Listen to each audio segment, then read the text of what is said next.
Гэты візіт для новага пасла Ісламскай рэспублікі Пакістан Ліны Саліма Азам у Брэст-першы. Яна прыступіла да сваіх абавязкаў у Беларусі ў чэрвені гэтага года. І знаёмства з эканамічным і культурным патэнцыялам беларускіх рэгіёнаў яе першасная задача. Агульны тавараабарот паміж Пакістанам і Брэстам сёлета павялічыўся больш чым у 3 разы і склаў каля $300 000 США. Асноўная доля ў ім прыпадае на імпарт рысу і швейнай прадукцыі. Кіраўніцтва горада адзначае, што Брэст толькі пачынае асвойваць пакістанскі рынок, і такія сустрэчы могуць стаць выдатным стымулам для развіцця эканамічных адносін.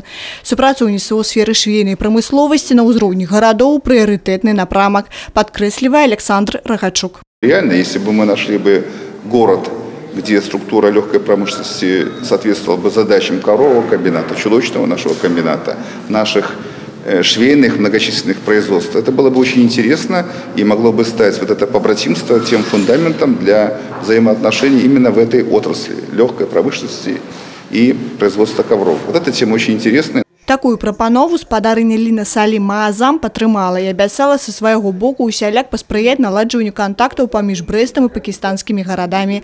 А напрыканцы сустрэчы пасол атрымала запрашэнне на тысячагоддзе. Конечно, мы разумеем, что 1000 гадоў – это вельмі вялікі тэрмін, і многія еўрапейскія гарады не былі яшчэ нават адкрыты ў гэты час. Гэта вельмі важная дата, таму абавязкова прадстаўнік ад нашай краіны будзе на гэтым юбілеі. Крысціна Пратасавіцкая, Тыгран Акапян, тэлерадыёкампанія Брэст.